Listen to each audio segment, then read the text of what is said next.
So, yun guys, kain tayo. So, yun na. Okay naman.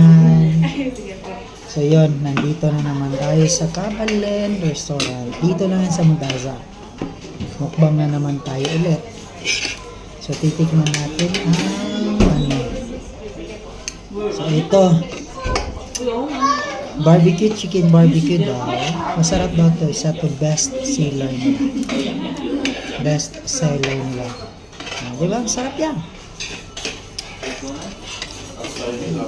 Pero isa lang kakain. Lagay ko na lang dyan. So, tikman natin. Tikman natin yung manok. Tapos lagay natin sa sausawan.